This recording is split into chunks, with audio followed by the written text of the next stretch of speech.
Welcome to all of you Pragyan success point. अगर आप UP triple S C से आगे चलने वाले या किसी भी वनडे एग्जाम की यूपीपी की लेखपाल की तैयारी कर रहे हैं तो बिल्कुल सही प्लेटफॉर्म पर हैं। और साथियों, आज की इस पाठचर्या में सामान्य हिंदी से पूछे जाने वाले वस्तुनिष्ठ प्रश्नों का करने वाले हम लोग वस्तुनिष्ठ अध्ययन प्रैक्टिस से करना प्रारंभ करें। इससे वीडियो पहली बार देख रहे हैं तो चैनल पर नए हैं तो चैनल को सब्सक्राइब, वीडियो को लाइक और शेयर करना बिल्कुल नहीं भूलें। आपकी लाइक शेयर सब्सक्रिप्शन से हमको मिलेगी ऊर्जा जो ऐसे ही वीडियो प्रतिदिन आपके लिए ला सके। तो साथियों, मुझे उम्मीद है कि मेरा मनोबल बढ़ाएंगे और मेरा मनोबल बढ़ाने के लिए आप वीडियो को लाइक और शेयर। प्रारंभ करते हैं प्रैक्टिस सेट को और देखते हैं प्रैक्टिस सेट का पहला पहला प्रश्न पूछा जा रहा है कि महर्षि में शल्य पूछा जा रहा है। तो महर्षि में शल्य पूछा जा रहा है तो आप जानते हैं कि महाधन ऋषि मिलकर के बनेगा महर्षि। महाधन ऋषि मिलकर के बनेगा महर्षि। यहाँ पर आ और री मिल करके बन जा रहे हैं अर। और आप जानते हैं कि यह किस संधि का उदाहरण है? यह गुण संधि का उदाहरण बनेगा। विकल्प की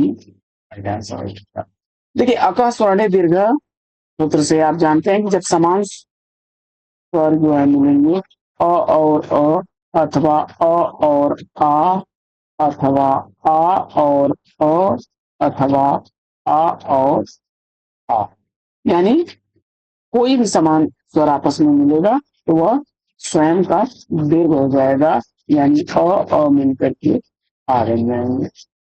ऐसे ही वृद्धि संधि में बस याद रखिएगा कि डबल मात्राएं आ जाती हैं, डबल मात्राएं आएंगी।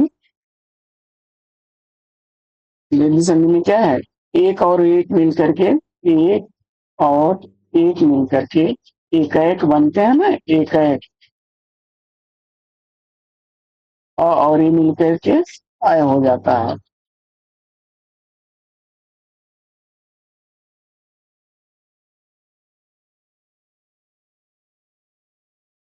यण संधि में कोई अणज सूत्र से याद रखिएगा कि क्या होता है, यह व बनता है, यह व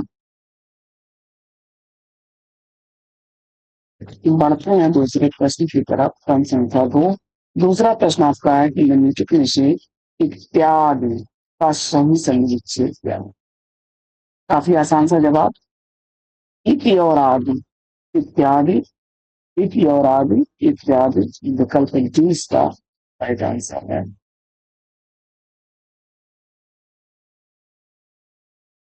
पावक शब्द का समुच्चय, काफी आसान सा प्रश्न है। धन अकह पावक बनता है ओ धन अक,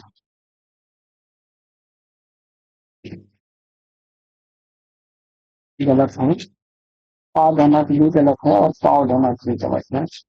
पौ पौ धन अक, यह क्या बनेगा? औ और ओ मिल करके आओ बनेगा। तो पावक, पौ धन अक, पावक विकल्प।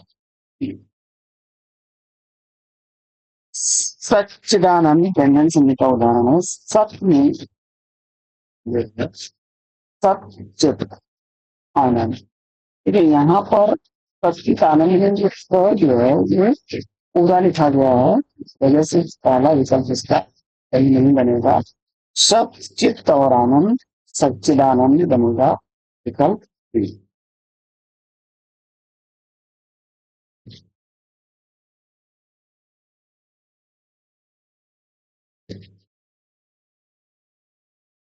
पांचवा प्रश्न है कि मनोरथ शब्द में शनि पूछा जा रहा है। मनोरथ शब्द में शनि,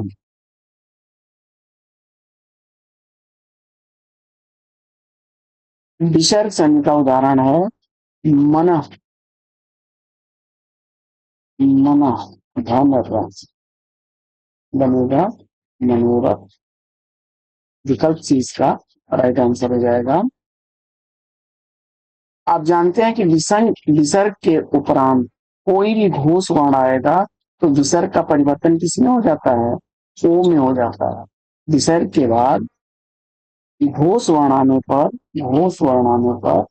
वह परिवर्तित हो जाता है ए में। अगला काफी रिपीट होने वाला प्रश्न, स्थावर का विलोम शब्द पूछा जा रहा है। तो स्थावर का जो है जंगम बनेगा, यानी चलने फिरने वाला। स्थावर यानी अचल, स्थावर यानी अचल, और जंगम यानी चलने फिरने वाला, चलने फिरने वाला।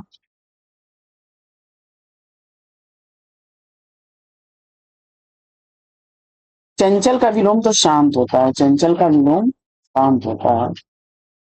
चेतन का अचेतन या जड़ कह सकते हैं। सचल का अचल हो जाएगा, जड़ या अचेतन भी कह सकते हैं। तिमिर शब्द का विलोम पूछा जा रहा है। टन संख्या 7।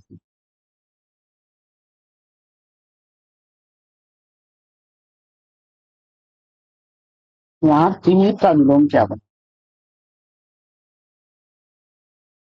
प्रकाश अंधकार का विलोम है। तिमिर आलोक का विलोम है।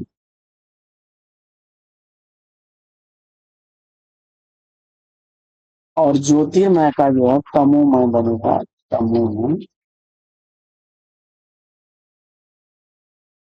ये पर्याय है, प्रकाश आलोक, ये पर्याय है। इसी तरह से तिमिर भी जो है, तिमिर अंधकार का पर्याय ही है।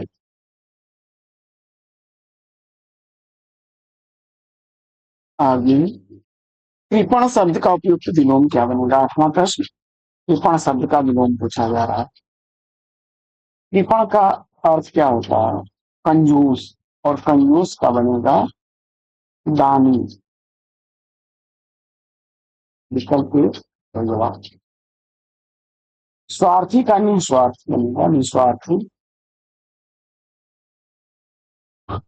निस्वार्थी। फिजूल खर्च का मित जोड़, मित जोड़।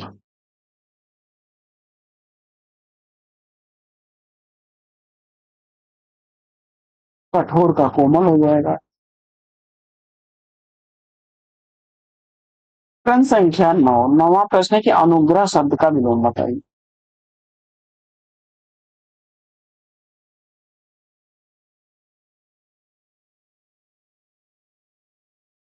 विग्रह, दंड भी कह सकते हैं अनुग्रह। विकल्प, अनुग्रह का विग्रह, विकल्प ये को चुना तो राइट आंसर है। आग्रह का दुराग्रह, आग्रह का दुराग्रह बनेगा। अपरिग्रह बनता है अपरिग्रह।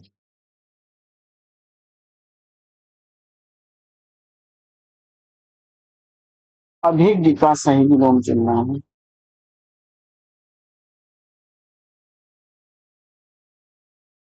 अभिज्ञ यानी जानकार।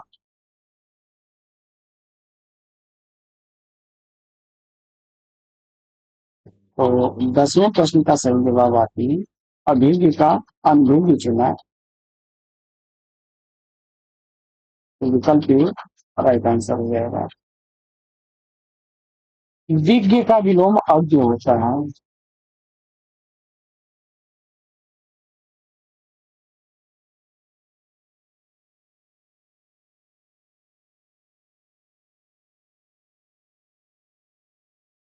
क्रम संख्या 11 है कि निम्नलिखित में से कौन सा अरविंद का पर्यायवाची है? तो पंकज, जलज, अम्बुज, अरविंद, ये सब क्या है? पर्याय हैं कमल के, कमल के पर्याय हैं। मिलिंद जो है यह भौरा का पर्यायवाची होता है। मिलिंद भौरे का पर्याय होता है। भ्रमर, भौरा। अगला प्रश्न है आपका, मरकट शब्द का पर्यायवाची।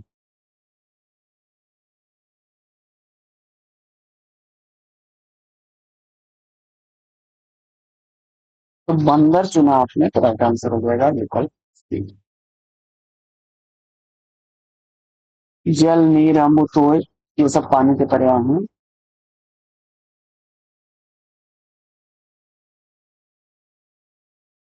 शाखा, सहचर, मित्र के पर्याय फ्रेंड्स, मित्र।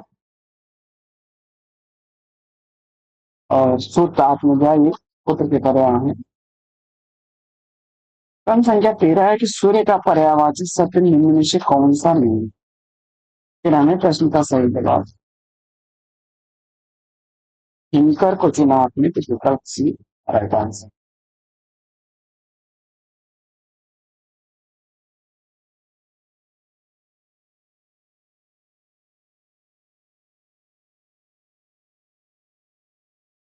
चौदहवा प्रश्न है कि बिजली शब्द का पर्यायवाची शब्द।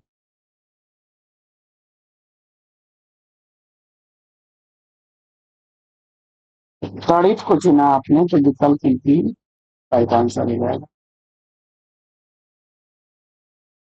अगला प्रश्न है कि गजवदन किसका पर्यायवाची शब्द है। 15वें प्रश्न का सही जवाब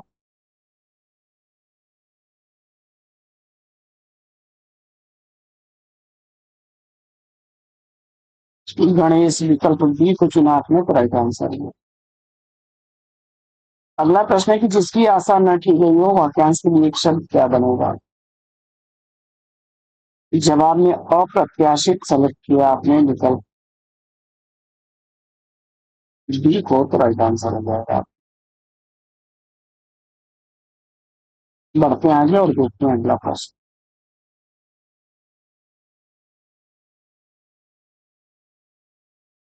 अगला प्रश्न है कि जो सब कुछ जानता हो वाक्यांश के लिए एक शब्द क्या बने। और जवाब में आपने सर्वज्ञ को चुना, तो बिल्कुल सही। आगे का मतलब होता है कुछ जानने वाला, कुछ जान। और बहुयज्ञ का मतलब बहुत कुछ जानने वाला। अल्पज्ञ का मतलब होता है कि कम जानने वाला। लेकिन जो सब कुछ जानता है वो सर्वज्ञ है। जिसके पास कुछ न हो वाक्यांश के लिए कुछ शब्द होता है। तो जिसके पास धन न हो वो निर्धन बनेगा, बिना धन वाला।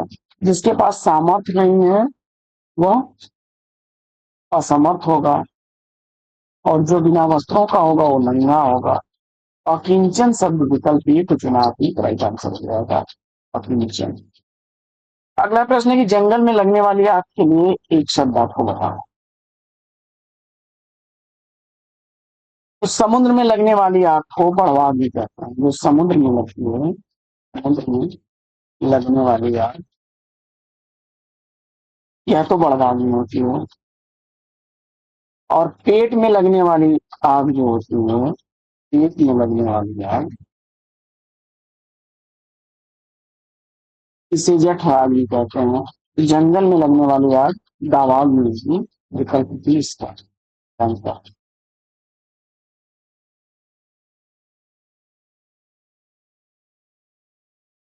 क्रम संख्या 20।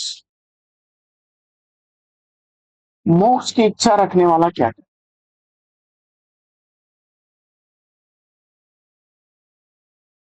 मुमुक्ष, विकल्प ए राइट आंसर हुआ।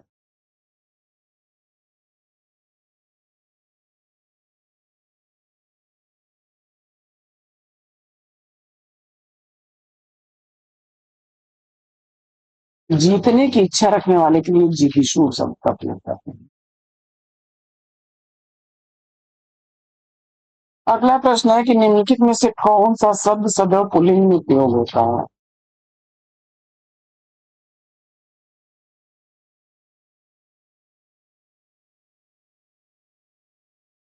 इसमें चींटी, तितली, कोयल, ये सब क्या है, स्त्रीलिंग शब्द दिखाई दे रहे हैं। विकल्प सी को चुना आपने, राइट आंसर है। चींटी, तितली, कोयल, ये सब स्त्रीलिंग शब्द हैं। आगे बढ़ते हैं और देखते हैं अगला प्रश्न। प्रश्न संख्या 22। 22वां प्रश्न है कि कवि शब्द का स्त्रीलिंग रूप क्या है। 22वें प्रश्न का सही जवाब आती है कवित्री को चुना तो विकल्प थी वैकेंसी। निम्नलिखित में से स्त्रीलिंग शब्द का चयन करना है।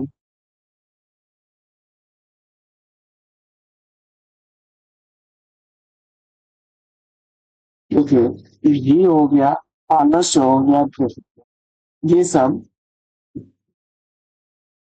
अब क्या है, उन्हीं सब इन्हें अपवाद कह सकते हैं, अपवाद है लेकिन पुण्य है। दया स्त्रीलिंग है, विकल्प में वैकेंसी।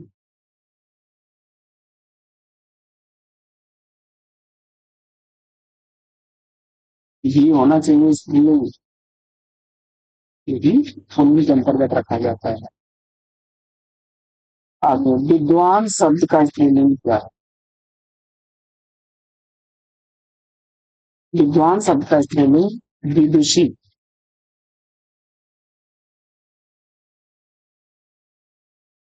नेता शब्द काफी रिपीट होता है, नेता शब्द का स्त्रीलिंग नेत्री। बी विकल्प रहता है। नेताइन, नेताइन लोकल लैंग्वेज है। नेता नेताइन। अली और अली शब्द युग्म का सही अर्थ बता दो। अली अली, अली अली। तो अली शब्द जो है ये भौरा के लिए और अली सखी के लिए प्रयोग होता है। विकल्प में संस्कृत भिन्नार्थक शब्द कुल और कुल का सही अर्थ नहीं होता। कुल और कुल। 27वें प्रश्न में सही जवाब आपने, देखिए इस कुल का अर्थ हो जाएगा वंश और इस कुल का अर्थ है किनार। कुल यानी कि नदी का तट, नदी का तट या किनारा आप कह सकते हैं।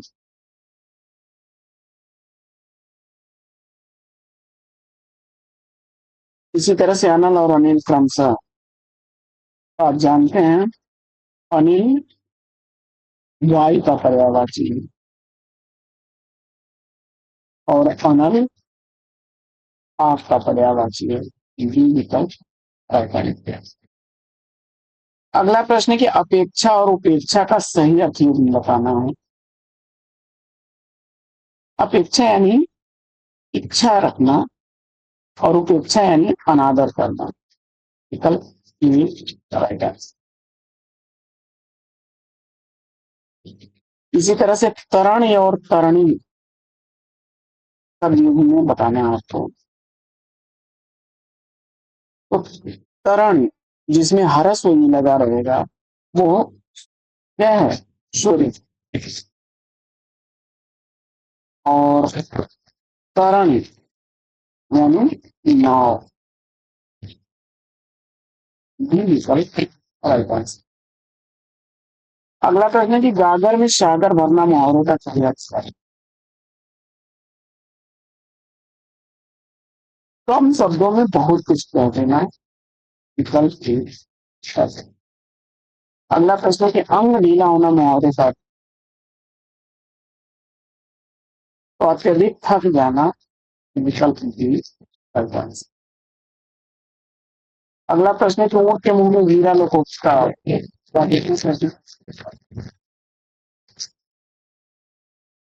आवश्यकता से बहुत कम वस्तु मिलना। आस्तीन का सांप होना मुहावरे का काफी रिपीट होते हैं। और विकल्प ए, अगला प्रश्न है कि नाच न जाने आंगन टेढ़ा में पहुंचता। अपनी कमी छिपाने के लिए दूसरों को दोष देना। आगे निम्नलिखित में से कौन सा वाक्य व्याकरण की दृष्टि से शुद्ध।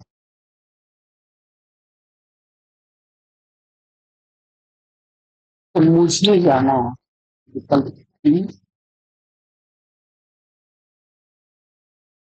अगला प्रश्न है कि कृष्ण के अनेकों नाम है, इस वाक्य से गिरे। और जानते हो कि अनेकों नहीं होता है, अनेक बहुवचन में प्रयोग होता है। अनेक नाम। अगला प्रश्न है कि शुद्ध वर्तनी वाला शब्द आपको चयनित करना है। पेन संख्या 38 में निम्नलिखित में से शुद्ध वर्तनी वाले शब्द का चयन कीजिए। इसमें से शुद्ध वर्तनी कौन सी है? उज्ज्वल, याद रखिएगा। ये जो ये हैं, दोनों ही आदमी जो है इस्तेमाल होते हैं उज्ज्वल में, बार बार रिपीट होता है प्रश्न आपने। अगला प्रश्न है कि शुद्ध वाक्य का चयन करना है। पेन संख्या 39 में पेड़ पर पक्षी बैठा है, विकल्प है। अगला प्रश्न है कि सही वर्तनी वाला शब्द कौन सा है? पेन संख्या 40 का सही जवाब सही आशीर्वाद इसमें से प्रेरित होता है और आपका परीक्षा में। अगला प्रश्न है कि प्रसिद्ध महाकाव्य रामायण के रचयिता कौन है? तो राम की शक्ति पूजा चर्चित रचना है सूर्यकांत त्रिपाठी ने डाला थी। और इंद्रानंदन पंत की चर्चित रचना चिदम्बरा, यहाँ पे पुरस्कार मिला था यामा के लिए, महादेवी वर्मा को मिला था। रामायण जयशंकर 1935 का प्रसारण हुआ। विकल्प भी आगे। अच्छे उपन्यास गोदान किसकी रचना है? तो मुंशी प्रेमचंद की रचना है गोदान।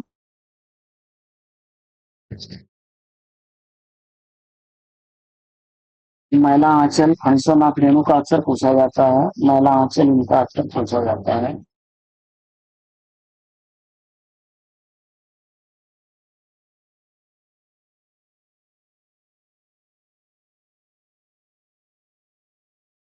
शेखर एक जीवनी पूछा जाता है। ये था शेखर एक जीवनी।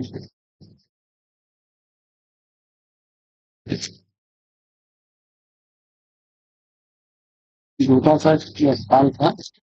मधुशाला का कृति रचयिता कौन है? मधुबाला, मधुकलश, मधुशाला, माथा क्षमा करें, हरिवंश राय बच्चन की रचनाएं हैं। मधुशाला 1935 ईस्वी की रचना है। हालावादी कवि के रूप में प्रसिद्ध है। हालावादी कवि के रूप में प्रसिद्ध है। और यामा काव्य संग्रह के लिए ज्ञानपीठ पुरस्कार किसे दिया गया? तो जवाब महादेवी वर्मा को। सबसे महादेवी वर्मा को जो है 1982 ईस्वी में ज्ञानपीठ पुरस्कार दिया गया था उनके पास शिक्षण यामा की थी। तो साथियों, प्रैक्टिस सेट कैसा लगा कमेंट्स करके वो भी बताइए। आज की इस प्रैक्टिस सेट में बच्चे पर ग्राउंड फिर मिलेंगे आपसे अगले वीडियो में। अपने बात ध्यान रखने साथ साथ के लिए लोग आपसे विदा। आपका जीवन मंगल ना हो, बहुत किसी चर्चा।